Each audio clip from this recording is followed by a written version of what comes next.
বাড়িতে আসলে খালি এইসবই দেখা যায়।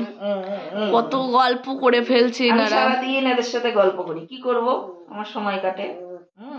আমার মা এটা কাঁদ বানাও, কাঁদতে নেই। ওই দেখো ওইদিকে দেখো, তোমার ছোট মাসি কিরম উল্টায় শুয়ে নেইছে, দেখো উল্টায় শুয়ে নেইছে। কি সুখ, এটা কি শু আপুসু? বলমনারে হটেজ ডিচ। এটাই শান্তি। আর উনার শান্তি কি এটা? নিয়ে অর্ডার করতে পারবে না, আমি বড় হয়ে গেছি তাই এরকম করে শুয়ে থাকি। বলে টিকলিকেও কদিন পরে আর পারবে না, একটু বড় হয়ে যাক। হ্যাঁ একটু বড় হয়ে যাক, এখন তোর কি ছোট চাই? তো, এখন ছোট, তাই মা আদর করে, তাতে আমরা কিচ্ছু মনে করি না। না, ওর পিঠের উপর দিয়ে দাও, শুয়ে থাক। মনা শুধু একটু মনে করে, আমরা কিছু মনে করি না। ও বলতে কেন নাববে না, থাক ওর পিঠের উপর। আয় আমার কোলে আসবি? তা তো আসবি না। আসবি? সেই কামড়াই ছোট ছোট দাঁত দিয়ে।